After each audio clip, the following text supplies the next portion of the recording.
मालूम करते हैं क्या क्या हुआ है। भाई धक्का मुक्की मत करो यार। सांसद या शहीद हुए हैं क्या कुछ नहीं। देखिए, हिमांशु जी जो मात्र 24 साल के थे, बीएसएफ के जवान थे।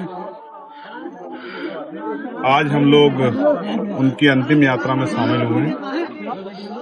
ऑन ड्यूटी वो देश सेवा में उन्होंने अपने प्राणों का बलिदान दिया। हम उनके इस बलिदान को नमन करते हैं। और जो परिवार है,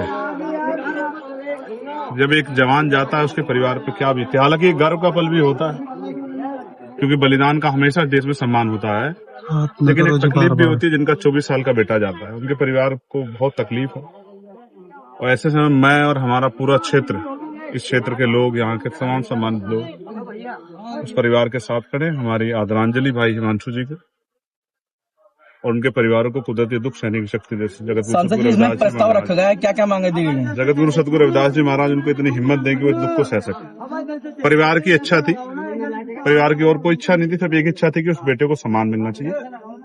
गांव के लोगों ने उस सम्मान को, उस दर्द को समझा, क्योंकि ये एक परिवार का बेटा नहीं, पूरे क्षेत्र का बेटा है, देश का बेटा है। तो प्रस्ताव हो गया। एक शानदार स्मारक जो है भाई हिमांशु जी की याद में हम लोग यहाँ बनवाएंगे। हमने यहाँ अधिकारियों से बात की और यहाँ पर्याप्त उस तरह की जगह है जिसपे एक जो है, एक बेटे को जिसने देश के लिए बलिदान दिया उसको सम्मान मिलना चाहिए। मैं अपनी तरफ से पूरी, हाँ वो उनका राइट्स है, मृतक आश्रित की जो नौकरी है वो उनका राइट है, वो उनको मिलेगी। ऐसा अधिकारियों से हमारी बातचीत हुई। और कोई भी अगर कहीं कमी आएगी तो अभी चंद्रशेखर है, उसमें ज्यादा सोचने की जरूरत किसी को नहीं। किसी भी तरह की, हर तरह की उनकी मदद के लिए, उनकी आवाज उठाने के लिए यहाँ सक्षम नेतृत्व है। उनके आंसू नहीं बहेंगे, ये मेरा आप लोगों को विश्वास बात है। सरकार में इतना समय हो गया, लेट हो गया, क्या वजह है? लेट ये हुआ कि कुछ मिसअंडरस्टैंडिंग थी, उसमें थोड़ा समय लगा। हालांकि बाद में सब लोगों ने उस पर सहमति जाहिर की, अधिकारियों ने भी। मैं अधिकारियों का भी धन्यवाद करूँ। और ये इसी तरह से जो है, आप ये समझिए, अगर जो लोग देश के लिए बलिदान देते हैं अगर उनका सम्मान नहीं होगा तो कौन अपने बेटों को जो है सेना में, अर्धसैनिक बल की जो है नौकरी के लिए, देश की सेवा के लिए, वीआईपी की सुरक्षा के लिए, एयरपोर्ट और तमाम तरह की सुरक्षा के लिए कौन भेजेगा?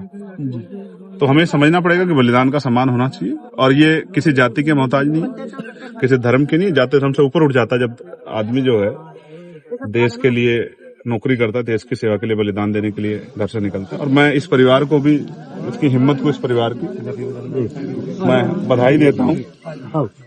इस परिवार की हिम्मत को भी मैं बधाई देता हूँ और इस क्षेत्र के जिम्मेदार लोगों को भी बधाई देता हूँ कि उन्होंने इस शौर्य को जिस तरह से जो है अपने दिल में जगह दी है।